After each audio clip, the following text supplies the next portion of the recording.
O programa Mercado e Ação retorna agora, depois desse breve intervalo, recebendo o primeiro personal trainer do estado do Rio Grande do Sul, João Carlos Celiani. Seja muito bem-vindo. Boa noite a todos os telespectadores. Não sei se fui o primeiro, mas certamente estou entre os primeiros. São quase 40 anos de profissão. É um tempo danado de longo.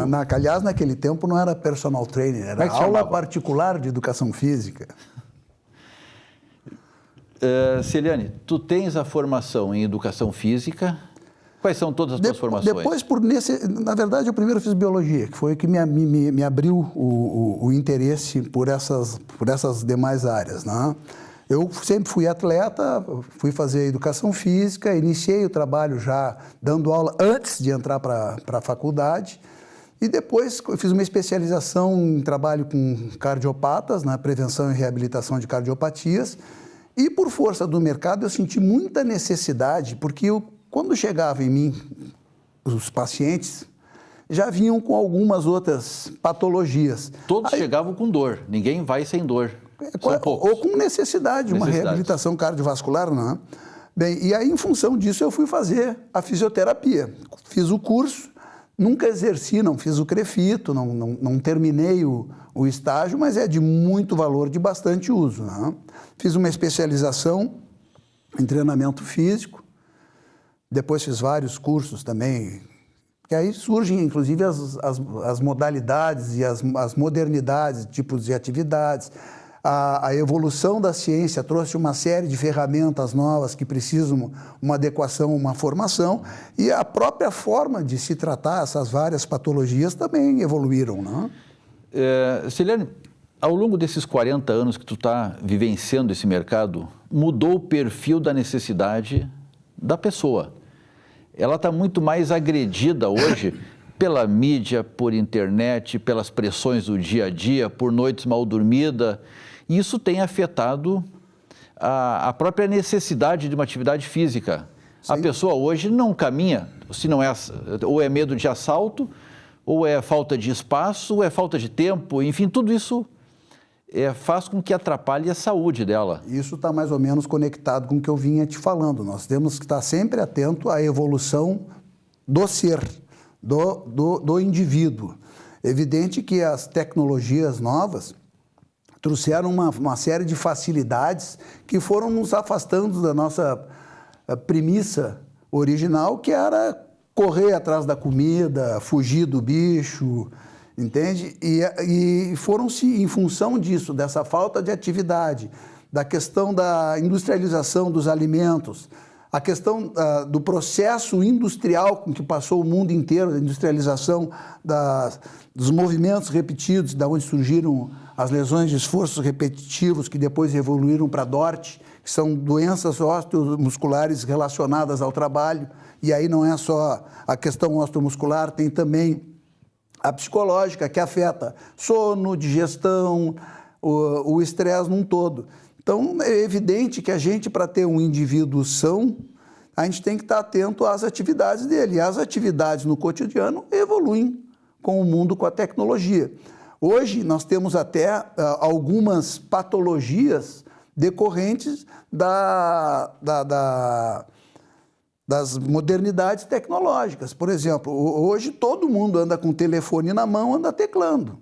Então, a posição com que a pessoa tecla desloca a cabeça da posição adequada, traz cervicalgia. O excesso de teclar traz tendinites. Eu não tinha noção, tu falaste agora a questão das pessoas andarem teclando, eu não tinha essa noção.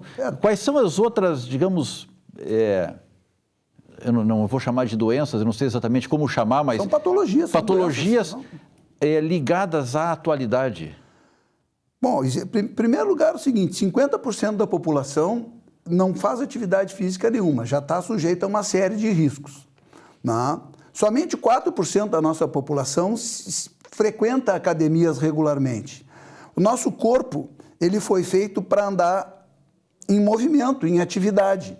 Então, por exemplo, a inadequação do calçado, a inadequação da roupa, a inadequação do dormir, num bom colchão. A inadequação do sentar, a gente senta torto. Então, são várias possibilidades de degeneração, de traumas que, no decorrer do tempo, acabam roubando o bem-estar do indivíduo. Todos esses aspectos que tu citaste, eles são comportamentais, ou seja, eles são por decisão da própria pessoa. Ou do ritmo de vida, da necessidade. Mas acaba sendo. A grande palavra de ordem hoje é moderação, é o meio termo. Imagina que o indivíduo, com apenas 30 minutos, 3 vezes por semana, ele já diminui o risco de doença cardiovascular dele sensivelmente, vertiginosamente. Então, é um hábito simples e a gente não vê isso. Sem dúvida. Dentro das empresas, que tipo de ações a empresa pode adotar ou o funcionário dentro da sua empresa, que tipo de atividades Bem, nós temos físicas? Por volta de 1925, na Polônia surgiu a primeira citação sobre isso, que é a ginástica laboral. Isso foi decorrente do processo de industrialização. As linhas de montagem obrigavam os indivíduos a repetir determinados movimentos e que, através dessa repetição contínua, traziam uma série de desvios e disfunções posturais, osteomusculares e etc. Então, a partir disso aí começou a se trabalhar, inclusive agora, semana passada, passou um projeto na Câmara que obriga os funcionários públicos a terem direito a 10 minutos a cada 4 horas de ginástica laboral, que antigamente já foi chamada de ginástica de pausa, que é exatamente para isso, para compensar aquele tempo que a pessoa está submetida a um fator estressante, a uma posição inadequada, a um movimento repetitivo e, inclusive, para que ela possa ter um relaxamento, um destensionamento. Esses 10 minutos do dia dentro da empresa, vamos fazer a suposição que se aplica a qualquer empresa, ela poderia ser o substituto dos 30 minutos 3 vezes por semana ou seria complementar? Não, porque ela é voltada, ela é adequada exatamente àquela atividade e a disponibilidade, até a cultura da empresa para o melhor desempenho dela naquela atividade. Né? Nós temos dentro das atividades físicas uma gama de valências que são trabalhadas. As osteomusculares, que o nome já diz, respeito a músculos, ossos, articulações. As cardiovasculares, que são as que abrangem a parte mais orgânica, e cada uma merece uma atenção em especial. Né? Então, evidente que hoje, para te ver um corpo sarado, como se diz, isso exige uma dedicação bem grande, tempo de treino, alimentação, e que não é o objetivo de todo mundo. Então, a pessoa vai determinar dentro da filosofia de vida dela, dentro das possibilidades, qual atividade que ela melhor se encaixa. Tu falou na modernidade aí, academia, o pessoal toma aquelas bombas para ficar sarado mais rápido, né? Aquilo é um veneno. Esse aí é um assunto... Fala um pouco desse assunto, que ele é polêmico e... É um assunto muito polêmico. E tem gente que quer moldar o corpo muito rápido. O que acontece é o seguinte, a famosa bomba, que nada mais são que os hormônios sintéticos, ela surge na guerra, quando foram encontrados aqueles campos de concentração com aqueles prisioneiros completamente depauperados, completamente desnutridos e sem massa muscular nenhuma. Então, se aplicavam naquela ocasião os hormônios para que ele desenvolvesse massa muscular. Um dos médicos envolvidos nesse processo era fisiculturista. E ele olhou e disse assim, pô, se esse pessoal doente, fraco desse jeito, ganha massa muscular, eu, na minha condição, vou ganhar muito mais. E realmente foi o que aconteceu. Hoje existe toda uma ciência voltada para isso, em busca de performance, inclusive nos esportes de alta performance, e há também a colocação dos hormônios como reposição hormonal.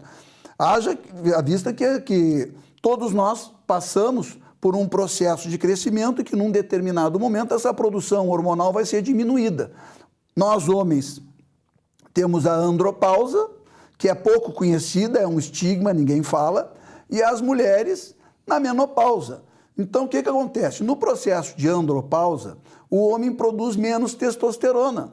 Então, ele vai ter, naturalmente, uma perda de massa muscular, um aumento de gordura, né?